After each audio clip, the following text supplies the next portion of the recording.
former Trump attorney, now at Judicial Watch, Christina Bobb. She was also the former executive secretary for the Department of Homeland Security and a judge advocate in the United States Marine Corps. She is the author of Defiant, Inside the Mar-a-Lago Raid and the Left's Ongoing Lawfare.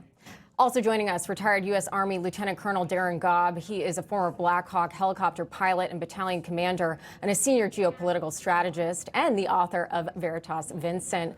Great to have you both this afternoon. A lot of breaking news, but I do want to start with this.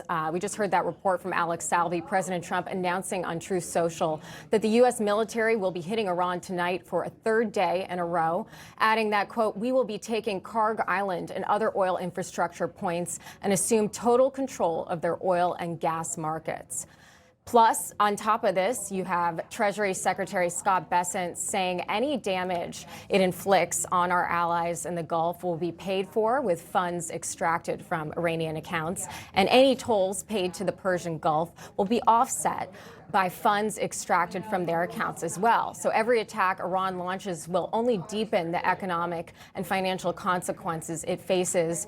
Darin, a lot of rhetoric coming out of the administration, very strong words here. How do you see this conflict move beyond military targets and into Iran's economic lifelines? And really, what's the message President Trump is trying to send to Tehran, and how far do you think he's prepared to go?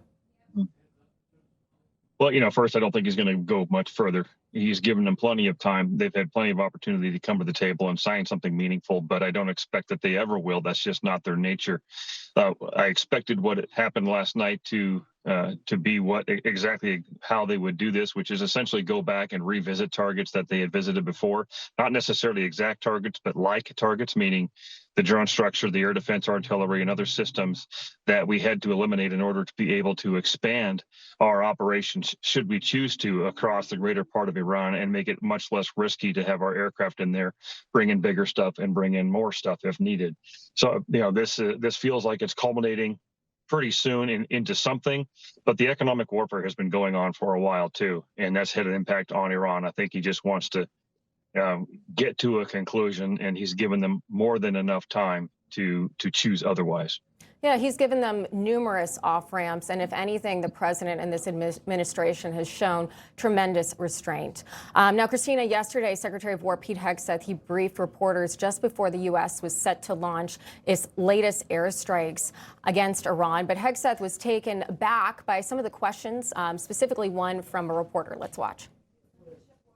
You just mentioned you're going to plan to hit them and strike them hard tonight. If the response is in hitting bridges, electrical infrastructure, how would that not be a war crime potentially targeting civilian infrastructure? Well, it's precisely the kind of disingenuous question that I'm used to from the media, impugning the motives of the folks on our side who are incredibly professional and incredibly effective.